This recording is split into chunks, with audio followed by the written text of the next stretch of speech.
This rule is a masterclass in structural insulation.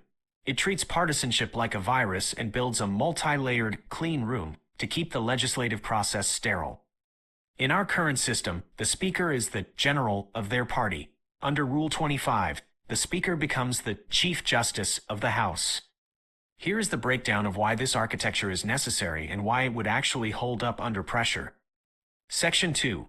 The Burned Bridges Strategy. This section is necessary because it removes the incentive structures that currently drive behavior.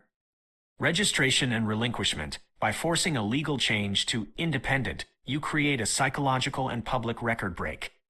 It's no longer the Republican Speaker, it is the Speaker, full stop. The blind trust. This is the antidote to insider governance. It ensures that the Speaker doesn't block a thriving wage bill or a codetermination law simply because their stock portfolio favors low-wage labor. The zero fundraising mandate. This is the most revolutionary part. Currently, leadership spends 30 to 50% of their time dialing for dollars. By banning fundraising, you decouple the referee from the donors. If they can't take money, they can't be bought. Social ban. Prohibiting attendance at party functions prevents back-channeling, where major policy is often decided in private rooms away from the public eye. Section 3. The trench oversight. This section creates a checks and balances system that is mathematically designed to prevent a stalemate. The IOC composition. By including independent members as tiebreakers between the two major parties, you prevent the oversight committee from becoming a partisan, he said, she said. The independents act as the ghost in the machine, representing the objective truth of the rule.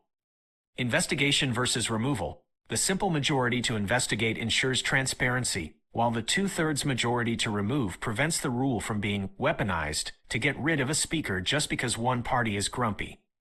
It requires broad, multi-partisan consensus to take the nuclear option. Section 4. Transparency as a deterrent. Annual reporting. This ensures that the public remains the ultimate IOC. By making investigations public, you use the power of the thriving wage headquarters, the people, to hold the leaders accountable. It makes the cost of slipping back into partisan habits too high to pay. Section 5. The hard coding, the firewall. This is the most critical part of the entire rule. Without Section 5, the rest is just a suggestion. Two-thirds amendment threshold. Most House rules can be changed by a simple majority, the party in power. By requiring two-thirds, you ensure that no single party can recapture the speakership by simply voting to undo the rule. Inviolability. In current practice, the Rules Committee often issues a special rule that says, for this specific bill, we are going to ignore Rule X. Section 5.2 kills that loophole. It turns Rule 25 into hard-coded law that cannot be bypassed for political convenience. Why it works for the thriving wage. Imagine a bill for 50% codetermination is introduced.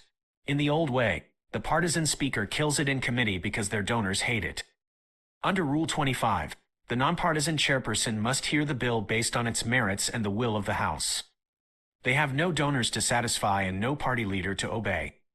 This rule turns the House from a wall into a conduit. It allows the $3 trillion FICA shortfall and the flat wage problem to finally be addressed because the people who control the on-off switch are no longer on a team.